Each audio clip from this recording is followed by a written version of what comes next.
Tov, Chouv, on est le mercredi 2. On est à notre troisième cours ce matin. Donc là, c'est Nos Sages racontent. On a fait juste avant une série de cours que je vous conseille vivement de regarder qui s'appelle justement La grandeur de la prière, qui sont numérotés sur les enseignements essentiels de Rabbi Nachman de Breslev dans le Sefer Amidot. Et là, on est avec Nos Sages racontent pour Ezrat Hashem, donc mercredi 2 et le 16 déjà du mois de qui se lève.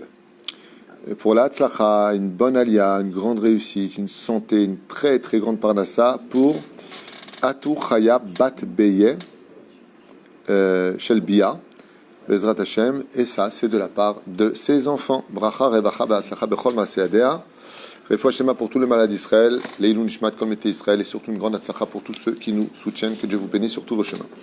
Et alors on est parti pour un petit quart d'heure pour ce shiur de la journée à propos de Nos Sages racontent. Donc nous, la différence, comme je l'ai déjà expliqué, on ne suit pas la paracha de la semaine, on suit le seder de Nos Sages racontent. Yaakov maintenant est sur le point de partir, donc c'est déjà la semaine dernière. Birkat Yitzhak ve Rivka. Pour partir, on apprend une chose essentielle quand on veut réussir sa vie, c'est toujours prendre en tant qu'enfant la bracha de ses parents, en tant que mari la bracha de sa femme, et si c'est la femme qui part pour je sais pas quoi, la bracha de son mari. Les enfants qui partent, prenez toujours la bénédiction de vos parents, toujours.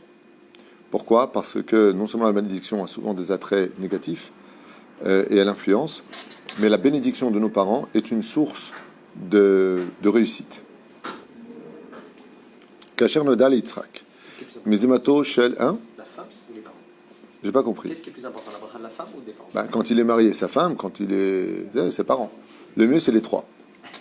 S'il peut avoir la bracha de ses parents et de sa femme, c'est génial. Alors, si tu mets les beaux-parents, bon, alors là, c'est un miracle, Salomon. C'est un miracle. Hein? C'est très important de mettre. Ne soyez jamais mes alzélim. Quelqu'un m'a raconté qu'il est sorti de chez lui, il est tombé sur une personne très pauvre comme ça. Il lui a demandé une pièce, et il lui a donné une pièce. Il lui a dit, sois béni sur tous tes chemins. Alors je lui ai dit, tu vas avoir une très bonne journée. Grâce à Dieu, il a explosé au niveau des chiffres sa journée. Il ne faut jamais être mésal-zel, il ne faut jamais dénigrer l'importance. Comme par exemple une maman envoie ses enfants à l'école. Maman, qu'elle les embrasse, qu'elle les bénit, qu'elle leur dit réussissez, vraiment faites attention, que Dieu vous protège. Et quand ils partent, qu'elle prie pour qu'ils n'aient pas de mauvaise fréquentation, pour pas qu'il arrive quoi que ce soit. C'est important. C'est très important. Que vous priez pour que votre mari réussisse dans son travail, que le mari prie pour que sa femme soit sereine et qu'elle ait tout ce qu'il lui faut. La malo. Si on ne fait pas pour ceux qu'on aime, alors pour qui on va le faire? Je n'ai pas compris. D'accord? Un mec il m'a dit, moi je prie pour tous les jours pour ma femme pour qu'elle maigrisse. C'est dans ton intérêt ou c'est dans le sien? Noda. Noda les Yitzhak mizimato chez les Sav. Quand Yitzhak a entendu, ça va, vous voulez un café, une cigarette? Vous pouvez y aller? Quand Yaakov, donc il a entendu que Esav voulait faire du mal, Karal Yaakov benovit sivaoto. Il a appelé, il lui a dit, Lotikarisham ubenot Kenaan. Tu ne prendras pas une fille de Kenaan. Alors qu'est-ce qui se passait à l'époque de Kenaan? On en a déjà parlé. Pourquoi on ne peut pas épouser une fille d'ici? À l'époque, aujourd'hui, grâce à Dieu, les Israéliennes sont des femmes merveilleuses, mamash. Et il y a du bon et du mauvais partout. Hein. C'est des filles françaises, marocaines, tunisiennes, algériennes qui sont, on dirait que israéliennes sont dures. Ah ouais? Je peux vous promettre qu'il y en a d'autres aussi qui sont dures et qui ne sont pas d'Israël. Ce sont des caricatures, des espèces de complots comme ça qui ont été faits sur la carte d'identité d'Israël. Le contraire, les femmes. Okay. C'est une culture, il faut apprendre à connaître les Israéliennes. Mais en tout cas, à l'époque, les filles de Canaan, pourquoi est-ce qu'elles étaient problématiques? Parce que Ishritu et Darkam, c'est-à-dire qu'il faut savoir que les filles de Mésopotamie, par exemple, dont on parle dans la Torah, elles aussi faisaient de la Vodazara, mais elles avaient de la moralité.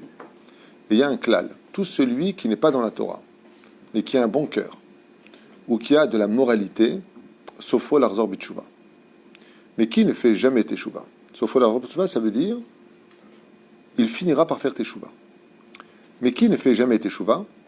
Celui qui non seulement n'est pas sur le chemin de la Torah, mais en plus il est immoral. Alors à partir du moment où il n'a pas de moralité, il n'a pas de teshuva possible. Parce que pour pouvoir emmener la Torah sur un chemin, il faut qu'il y ait un chemin. Le chemin, c'est le savoir-vivre. Et à l'époque dont nous parle le Tanakh, les filles qui vivaient en Eretz Israël, des 7 peuplades, étaient des filles totalement immorales. Il n'y avait aucune moralité à cette époque. Et donc, rien à construire. Ce n'est pas un jugement ou un préjugé sur la situation, c'est un état de fait. Je me souviens que Rabbi Moshe Ederi, Zecher Tzadik Kadosh V'Racha, m'avait dit qu'une personne qui a un bon cœur ne partira jamais de ce monde sans faire teshuva. Je parle vraiment de ceux qui ont un bon cœur. Parce que quand on a un bon cœur et de bonnes midotes, ça ressemble à un champ défraîchi, mais tu as un champ. Il suffit de l'arranger, de semer, de labourer, d'arroser, et tu verras avec le temps de très beaux fruits grandir de ce champ. Ce qui est dommage, c'est quand on a du savoir-vivre et qu'on n'a pas de Torah. On ressemble à un champ qui est magnifique, mais qui n'a jamais été cultivé. C'est le savoir-vivre sans la Torah. Quand on a et du savoir-vivre et de la Torah, car l'un est indissociable de l'autre, on a et le champ et le verger qui va avec. Et donc les fruits juteux, sucrés, qui nous donnent toute la joie des yeux et le plaisir du goût. C'est bien. Ça va les deux. Donc ici, dans le cas échéant, Yitzhak et Rivka disent à Yaakov, ne prends pas une femme de Canaan. Pourquoi? Parce que ces femmes-là sont mushratot bedarkam. Elles étaient comme à l'époque du déluge. C'est bien. Par exemple, qu'est-ce qu'on appelle mushratot bedarkam? C'est qu'à cette époque, une femme, enfin, à cette époque, ça vous fait rire, parce qu'on est apparemment retourné un peu dans cette époque. Je vous donne un petit exemple. Une femme voyait un homme marié, avec ses enfants, marié, il aimait sa femme. Elle a tout fait pour le prendre. Et elle l'a pris. Elle n'hésitait pas à se montrer en public avec lui. La femme en versait des larmes, l'épouse, et elle lui disait en face, eh ben, si tu avais gardé ton mari, il ne serait pas chez moi maintenant. C'est-à-dire, elle justifiait par l'immoralité, en se mêlant des choses dont elle n'était même pas au courant, et lui disait, eh bien, pas plus fort que l'amour, eh bien, c'est comme ça. C'est-à-dire, elle n'a pas de problème de détruire une famille, de laisser des enfants sans papa à la maison, pas de problème de conscience, pas de problème de moralité. Alors que la Torah, dans les 10 commandements, un des commandements qui intervient de façon assez virulente, c'est l'otachmod eshetrecha. Ne convoite pas le couple de l'autre. Très souvent, je dis, ok, il y a de l'amour. Enfin, vous pensez, parce que tout amour qui vient de la sitra achara, tout l'amour qui vient des forces du mal, tout amour interdit, comme une femme qui est divorcée, qui veut se marier avec un Cohen. Et ils s'aiment, zelonachon. C'est une erreur. Ils ne le savent pas. Ils sont sincères quand ils disent qu'ils s'aiment.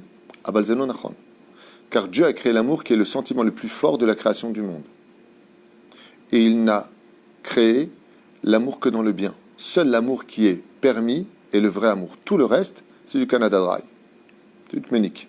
C'est du semblant d'amour. On croit que c'est une illusion. Zelonachon. Zelonachon. Tout amour qui n'est pas permis par la Torah est automatiquement un amour falsifié. Sachez-le. C'est dans votre tête, ça devient une obsession, une addiction. C'est tout ce que tu veux, mais c'est pas de l'amour. Zelonachon.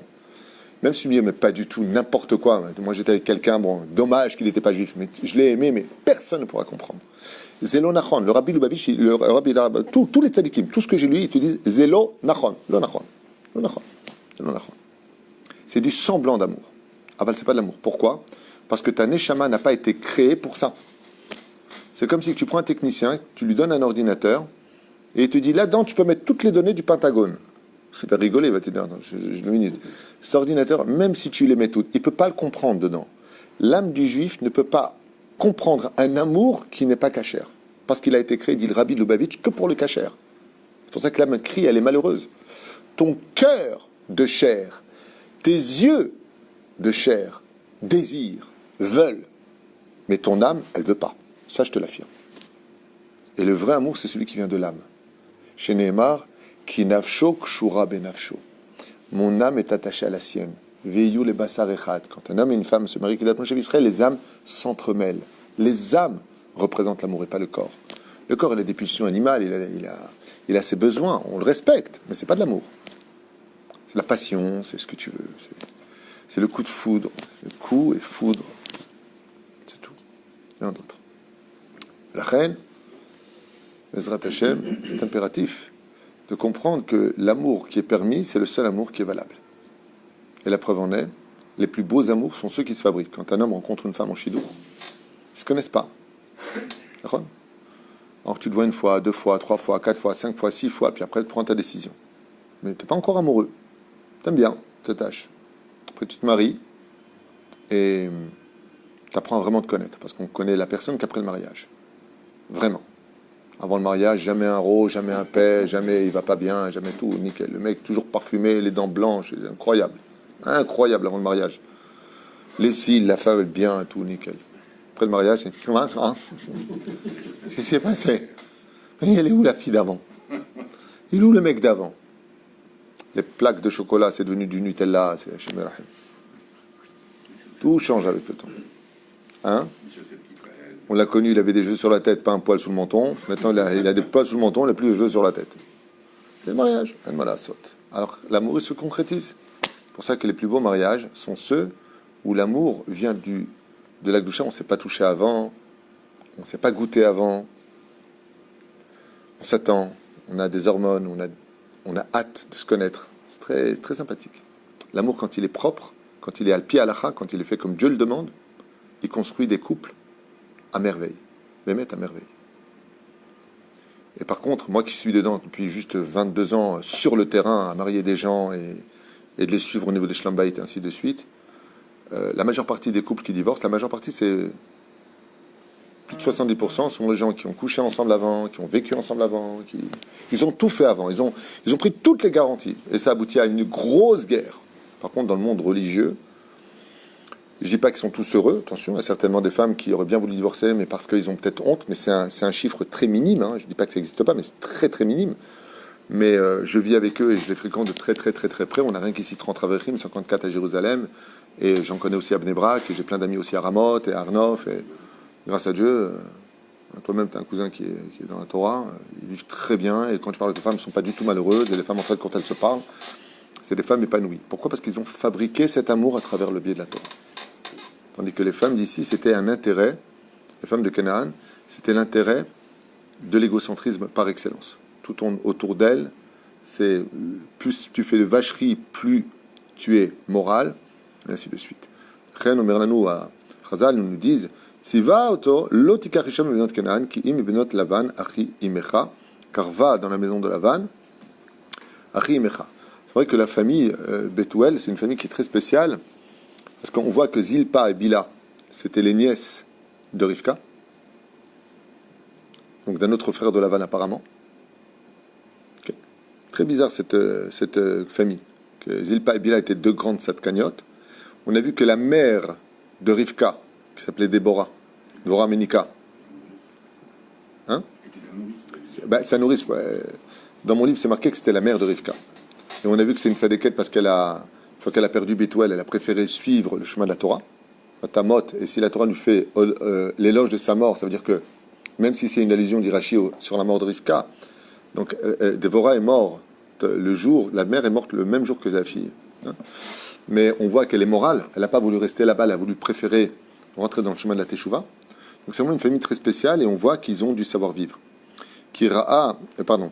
Mebenot kelavan, achi imecha, achi shamer lecha, pen tishkach et Hashem elokecha. Et regarde bien ce qu'il lui dit Yaakov.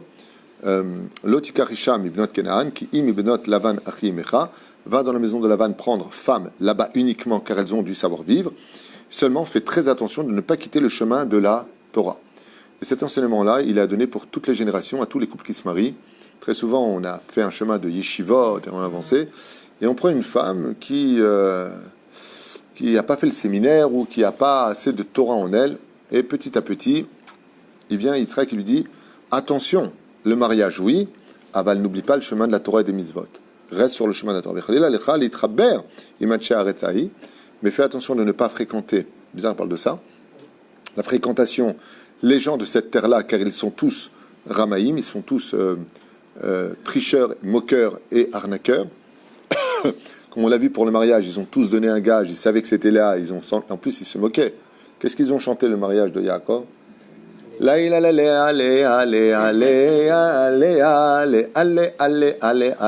lui il entendait allez, c'était les allez. Kim ta'aseh kemaasem, tavi alecha ra'a gdola. Et il met Yitzhak en garde son fils, car si tu vas sur le chemin des habitants de là-bas, de cette contrée, alors tu vas tirer sur toi de grands malheurs. Il le met en garde contre l'assimilation. N'oublie pas.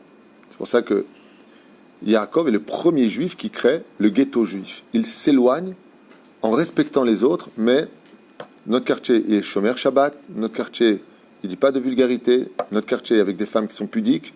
Pourquoi? On se protège.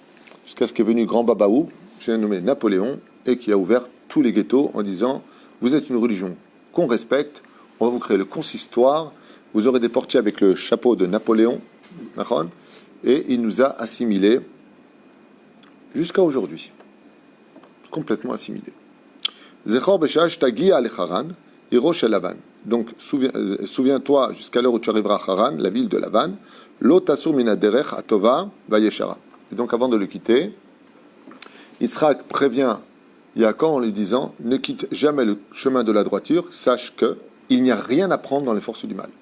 Tout ce que peut attirer le monde obscur et ses tentations ne sont que de l'illusion. Ne tombe pas là-bas, reste sur le chemin de la Torah. Et pour y arriver, il faut que ton cœur soit occupé à Dieu. Donc tu travailleras à Dieu de tout ton cœur, de toute ton âme et de tous tes moyens. Et ainsi donc tu hériteras de la bénédiction de ton grand-père Abraham sur toi. Et cette bénédiction, si tu réussis à être sadique, viendra jusqu'à la fin des temps, sur toute ta descendance. Et encore une fois, quelque chose, une sonnette d'alarme. Quand une personne en 2020 fait teshuva, il n'apporte pas la bénédiction sur sa vie à lui seulement, mais sur toute sa descendance. Ne l'oubliez pas.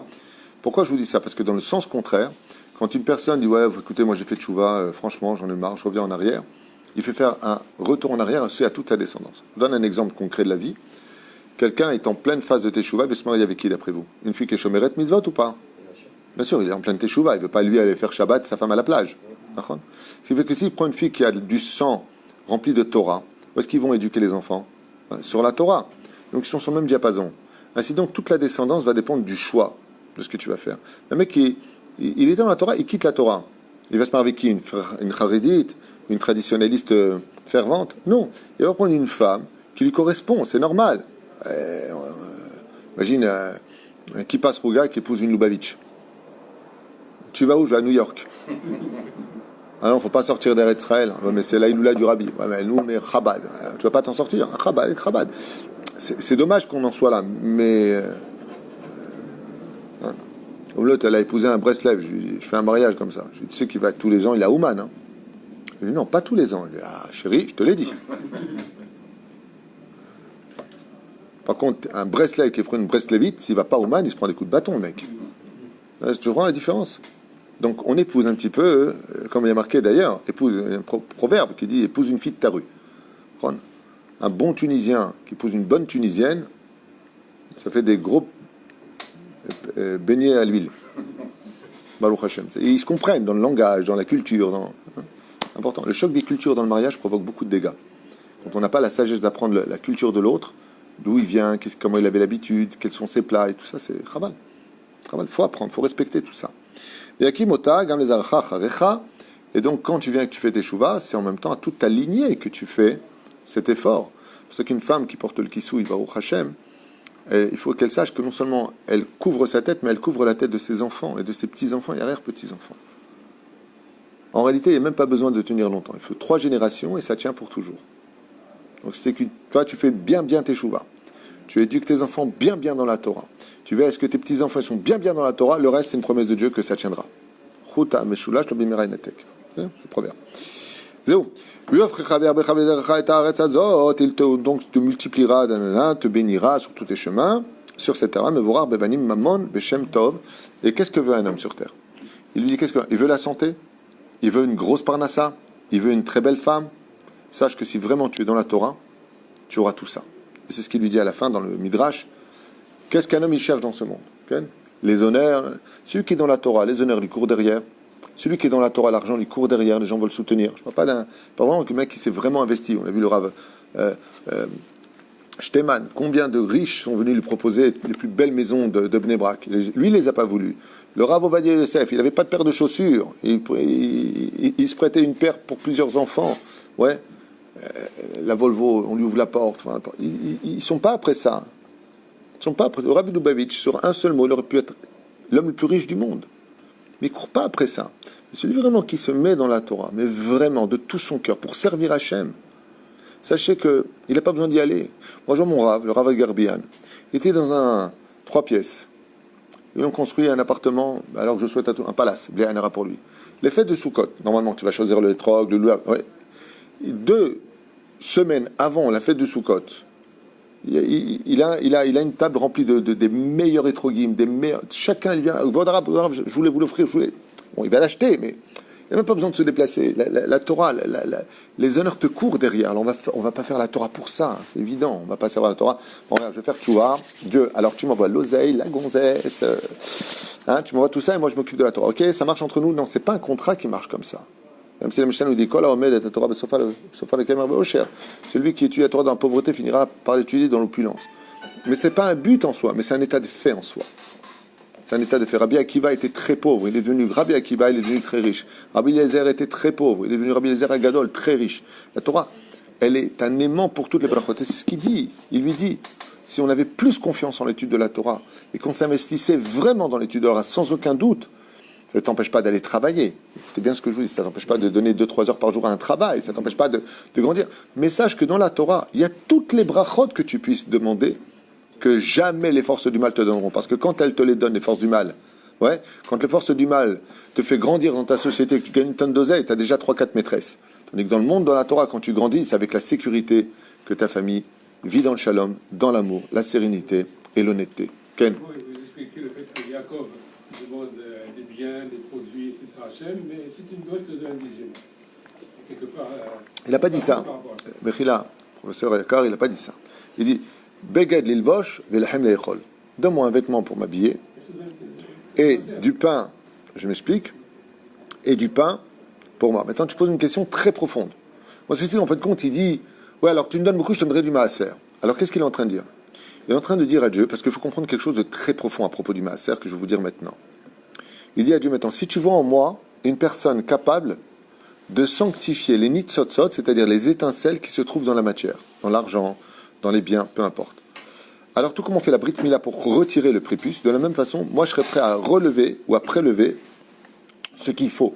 Donc si tu as vu un homme en moi qui est capable d'être l'homme que tu veux, pour que, à travers cette richesse que tu vas me donner, prélever le maaser, et c'est ce qu'il va avoir, puisque des 3 avot, on a dit que Yaakov sera le plus riche, beaucoup plus riche qu'Abraham et que Yitzhak, lui dit, alors je prendrai sur moi la misa du maaser. Aser vers aser et noulach, je prélèverai. Mais pourquoi on prélève le maaser comme on prélève la trouma? Ce mérite qu'on a extraordinaire, c'est parce qu'en réalité, on est venu pour ça, dit le Ben Ishraï. C'est ce qu'on appelle le birour anitzotzot. Le birour, l'éclaircissement, le tri des nitzotzot, du bien et du mal qui se sont mélangés dans la faute originelle de l'arbre du bien et du mal, qui sont tombés dans la matière. Et notre but à nous, justement, c'est de séparer l'avdil ben kodesh, lechol ben or, lachoshach ben israël, ben yom hashivi, lecheshel meyamase, pour qu'on puisse séparer ces 2 dimensions, parce que pour savoir trouver le bien du mal, il faut les séparer. Et c'est ce qu'il propose de faire. Je sais que dans la matière, on prend rien avec nous, mais je sais qu'on peut sanctifier la matière par le maaser. Et donc le fait de prendre le maaser, le fait de prélever ce maaser, c'est sanctifier tout ce qui nous reste dans les mains. Et c'est ce que veut faire Yaakov Avinu. On ne le voit pas profiter de sa richesse. Par contre, ce qu'on voit de lui, c'est qu'il a préparé tous ces animaux. Et si tu veux savoir quelque chose de profond, je finirai avec ça. Les animaux, les 515 animaux là, qu'il a donné, selon certaines dates, il a donné 515 animaux qui correspondent aux 515 moussafim de l'année. Okay, tu sais pourquoi il les a donnés à Esav? Alors, il faut savoir une chose. J'ai lu il y a très longtemps dans un livre très profond sur la paracha qui disait que les 515 têtes d'animaux qu'il a données à Esav, c'est pour que Esav les emmène avec lui parce que Yaakov les a bénis, ces animaux. Et en quoi les a bénis? Qu'ils soient producteurs, qu'ils se croissent et se multiplient à l'infini. Et ces animaux-là, écoute bien, ont été donnés à Esav pour le shalom. Donc en réalité, c'est un gage de shalom. Et si c'est un gage, ça veut dire que tu dois le récupérer. Les Chachamim, ils disent, quand Yaakov a donné ses animaux à Esav, il a prié que chaque mâle et chaque femelle se multiplient, pour que quand viendra à la fin des temps le Melech HaMashiach et qu'il y aura le Beth HaMikdash, une des conditions de la fin des temps, c'est de l'arzir et ta korbanot. Donc il y aura les korbanot. On sera tellement nombreux que peut faire les korbanot, khatat, pour réparer les dernières fautes qu'on a fait à la fin des temps, et surtout korban todat, korban tabil, korban ben arbaim, derrière korban ola, tous les zvahim qu'on avait à faire, il va en falloir des animaux. Et le Melech HaMashiach, qui est en lui le Netzot d'Abraham, Yitzhak et Yaakov, il dira à Esav, aux nations du monde, Vous pouvez nous donner vos moutons? C'est pas à toi ça, c'est à nous. Non, c'est pas à vous. Tous les moutons que vous avez, tous les animaux que vous avez, vous ont été donnés en gage de Yaakov chez vous. Mais comme ils n'étaient pas propres au Korban quand Yaakov les a donnés, les enfants qui vont naître pendant ces millénaires, ces animaux qui vont naître, sont tous prêts pour la fin des temps pour qu'on puisse les sacrifier au Beth Amikdash. Et la reine Yaakov, il demande la richesse non pas pour être riche, on ne mange pas avec deux fourchettes, mais il est conscient que la richesse dans ce monde ouvre les portes à beaucoup de mitzvot pour faire grandir le nom de Dieu sur terre, comme nous qui voulons construire ce binyan ici. Si Dieu veut à Tête Vav, si Dieu veut qu'on fasse grandir le nom d'Hachem dans toutes les villes, qu'on ait les rabbinim francophones, à Harish, à Natania, à Jérusalem, si Dieu veut qu'on puisse avoir le plus de moyens possible pour faire grandir le plus de Torah possible, et que juifs de France comme juifs d'ailleurs, tous ensemble, comme nous ici, si Dieu veut, on aura les Chayalim avec les Madim qui viendront étudier avec les Haridim pour montrer que Bémet, il n'y a que de l'amour entre nous, eh bien, on réussira quelque chose de grandiose, parce que Iman Kemach en Torah, s'il n'y a pas d'argent, il n'y a pas de Torah, mais s'il n'y a pas de Torah, il n'y a pas de Kemach. Baruch, hein? 15 ans, machou acher, je ne veux pas rentrer là-dedans, c'est 515 korbanot de l'année. Baruch Adonai leolam amen. Amen. Grande atzlacha, Aliyah, une bonne santé, une longue vie pour Atou Chaya Bat Beya Shel Bia. De la part de tous ses enfants, une grande réussite. Ezrat Hashem et une belle Aliyah surtout. Amen.